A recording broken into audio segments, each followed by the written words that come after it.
Right, golfers, do you want to stop what is known as the over-the-top move? It's a common issue with golfers, causing slices. I can get you trying to get the club more, what people call kind of from a better plane, down in the slot, all those kind of cliche terms, and start hitting some better irons, and you could start having some better drives. It's going to work with all clubs. Now, to kick us off, I want to show you from the JD Golf Academy using their gear system. If you want to get on this system, check these guys out there in Oxfordshire. Go and get a lesson if you can, because it's unbelievable. The subtle difference between an over-the-top move and a zero path. So the player on the over-the-top swing, they are 4 out to in with their club path. So their club path is coming out to in 4 degrees, where the person, or the same person, the second swing, when they got them to do this move, got them swinging at zero path. They basically changed their club path. And what they did with the help of gears is you can see the subtleness of the difference in these 2 golf lessons, in these golf swings and the tips that they will give them built around aggressive seeing moves that are way over the top to slightly kind of more down on the slot. The differences are just way more subtle than golfers are believing, and it's coming from their hips. So what I mean by that is the player came in and they didn't have their pelvis turned down to the ground enough. So they were a little bit kind of as exaggeration here in setup. It won't look as distinct as that, but that's what the measurements show, that it's basically their pelvis wasn't turning down to the ground enough. Top of the backswing, their pelvis again was tucked under this way, which starts their downswing as they rotate going this way. So basically their downswing starts going this way, which is why we see the steepening and then the out to in. What they did at the JD Golf Academy, they got the player starting a little bit more tilted in the pelvis. Top of the backswing, they got them to feel more tilt, so they were tilting over, more tilt in the pelvis again. And then as they start their downswing, they actually tried to keep that tilt in there for longer. So a bit more kind of crunching down this way before coming through and turning. And I just look at the difference. It's amazing and subtle.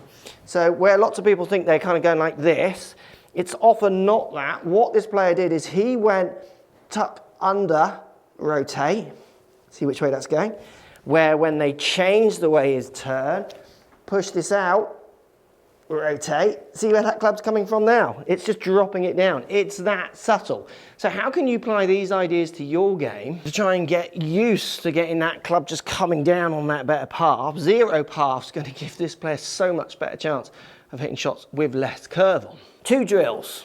First one is you can identify what this bend is. So in your setup, just simple drill, this is a bonus drill for your setup. Just make sure you're leaning forward from the waist.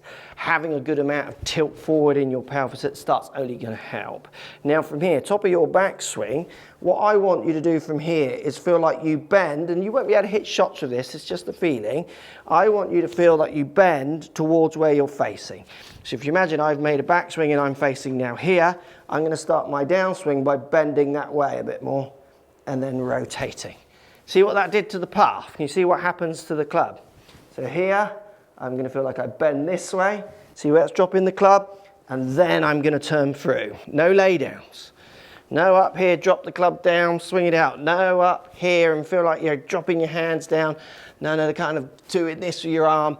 It's literally, if I can go from here and not tuck under, so from here again, if I was to start tucking under and turning, see where that's going? Here we go. Like, you've all been trying to stop the over-the-top swing. You've probably had hundreds of golf lessons trying to stop the over-the-top swing. You've had golf lessons with your drive. You've had golf lessons with your irons trying to stop this over-the-top swing. And what I'm saying, with the help of measured facts rather than cliche YouTube stuff, you might be able to do this with some subtle ideas of turn. Like, so subtle. As always, the beauty of measuring in 3D. So again, try this with a shot into blending the practice and the swing. So top of your backswing, bend the way you're facing, turn through, and then work that into a shot. Make sure you turn through, try and get out of that bend as well. Like, I hit that quite thin, but it's somewhere straight-ish, and it doesn't feel that crazy to me to go this way to this way. It certainly feels pretty crazy to me from here to start going this way and turn. So taking this bend out to then go round. I mean, that's out. I get it. That's out tween all day long in my mind. Now look, I've done drills like this before and people say that's too hard. I'm going to fat the ball. I'm just going to dump the club in the ground and fat it. I get it.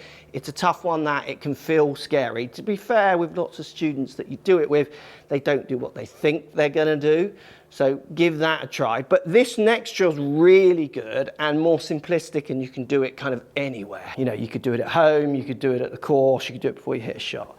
So I want you just to set up to an iron shot to kick you off, and I'm going to give a mega split hand. So I've got my hand nearly down on the head, just off the head, near the bottom of the shaft here, lead hand at the top of the club. And what I'm going to do is I'm trying to make my turn, trying to keep myself in that pelvis bend with some tilts, but I'm still going to feel like I've got some bend in that pelvis. Now from here, what I'm going to do, and you've seen people like Justin Rose do ideas like this. Now what I'm going to do is I'm going to pull that club down parallel with the ground. So like pull it down with my body. So it's an exaggeration. See what I'm doing? See the slot it's coming down on. So I'm going to bend it down. And then from here, I'm going to get it up and around my lead side. So I'm going to really pull this up and this down and around. This is doing two things. It's getting me out of this bend as I hit, which is good.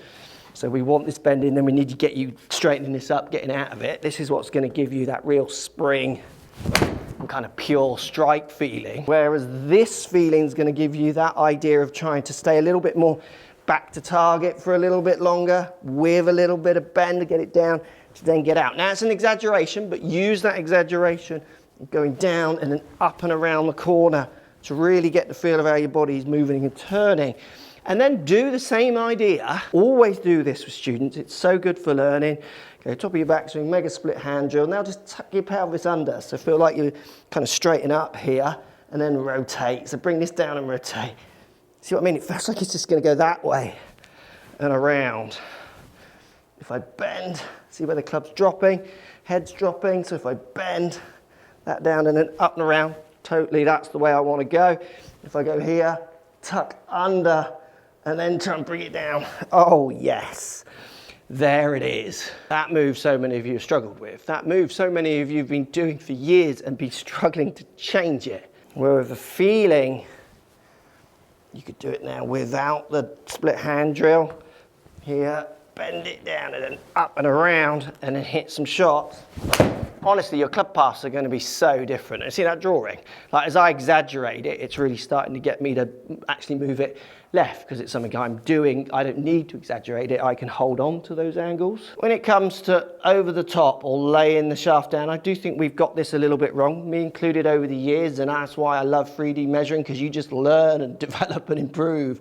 Basically, we want to see more golfers going kind of this way opposed to this way. It's the same movement. It's more just on the plane of movement you're doing it almost on.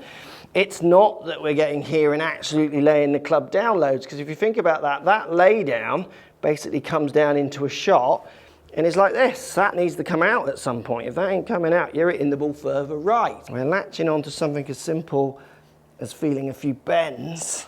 Again, making it really subtle. This way, really feel like you're bending that club down to then spring it out in front of you.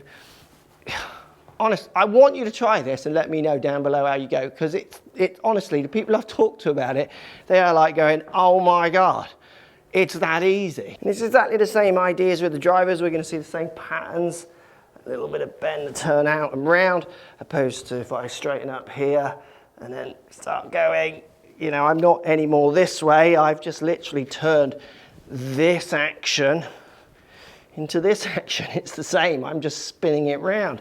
Now doing it with a driver is definitely going to be harder. You can split hand it. You won't get as close to the head. Obviously, just outside trail foot is quite a good gauge for your split hand. Same idea. Crunch that club down and up and around you, and then hit a few drives and see exactly what shapes you start putting on those shots. You're going to find you're going to get so much more of a neutral ball flight, like literally no curve on that. And remember with the driver, make sure you've got that belt buckle pointing down at the ground, you know, really point that pelvis down a little bit more. Top of your backswing, feel like you've still got a bit of that bend in there. We don't want to just completely straighten up. And then on the downswing, we're really starting to feel like you crunch that bend in to then turn out, it will feel crazy. You're going to feel much more comfortable going that way, because that's the way you want to go.